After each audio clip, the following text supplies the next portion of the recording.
Olha só que interessante, hoje a gente vai mergulhar num texto lá de 1899, mas que parece que foi escrito ontem, sabe? Para os desafios que a gente vive hoje. O nome é Uma Mensagem a Garcia, de Elbert Hubbard. E isso aqui não é só um documento histórico não, é uma lição poderosa e que dura até hoje sobre iniciativa, uma coisa que se tornou mais valiosa do que nunca.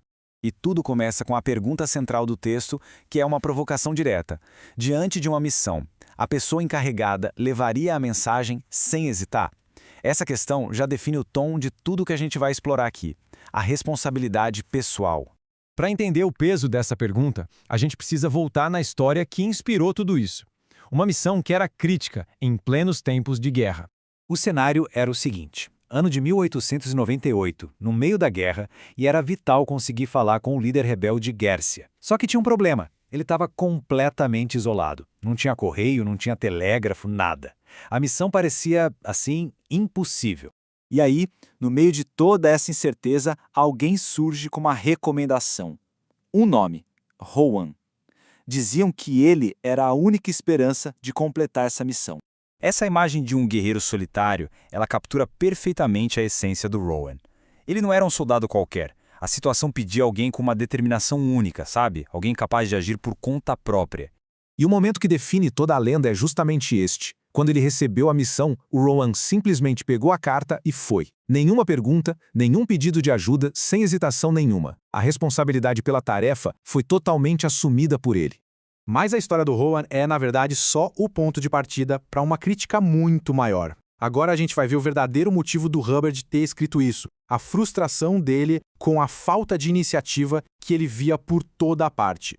O próprio Hubbard deixa isso bem claro. O problema, para ele, não era a falta de heróis, era a abundância de passividade, essa incapacidade geral de focar numa tarefa e simplesmente fazer. Para ilustrar o que ele queria dizer, o Hubbard descreve uma cena que talvez soe familiar. Alguém pede para um funcionário uma tarefa simples, tipo pesquisar sobre correio. E, em vez de agir, o que vem de volta é uma avalanche de perguntas inúteis, que basicamente transferem a responsabilidade de volta para quem pediu. A consequência disso é muito clara. Essa passividade de uma pessoa, quando a gente multiplica por várias, acaba corroendo as bases de qualquer organização. A falta de iniciativa leva à estagnação e, no fim das contas, ao colapso.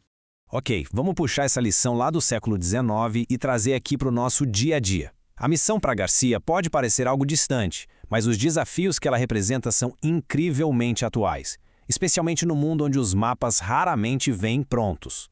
Então, o que seria um Garcia hoje?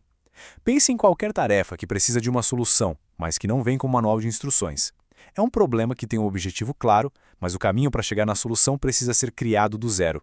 E esses Garcias modernos aparecem o tempo todo, né? Um projeto super desafiador que cai no colo, uma responsabilidade que surge do nada ou aquele problema complexo que todo mundo prefere ignorar. São as missões sem um caminho claro. A dinâmica aqui é como a de um iceberg.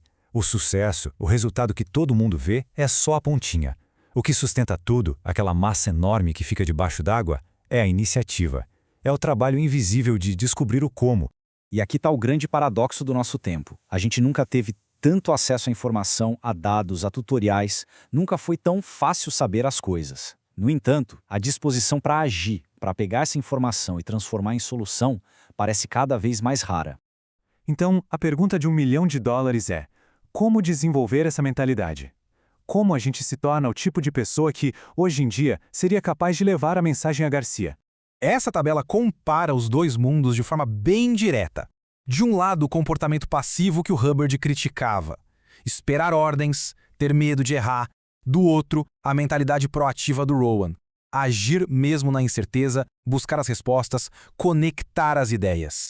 E essa mentalidade proativa, quando a gente traz para o século XXI, ela se manifesta em habilidades que são essenciais. A solução de Rowan hoje se traduz em coragem para agir no meio da incerteza, curiosidade para nunca parar de aprender e resolução criativa de problemas para conseguir navegar por esses caminhos que ainda não foram mapeados. O Hubbard termina com uma afirmação muito poderosa. A pessoa que tem essa iniciativa é indispensável. Ela não só sobrevive, como é ativamente procurada, porque é quem de fato empurra o progresso para frente. E assim, mais de um século depois, o chamado do Hubbard continua ecoando e com uma urgência impressionante. A pergunta final que fica não é só se alguém levaria a mensagem, mas como cada um de nós pode se tornar a pessoa que todo mundo procura para essa missão.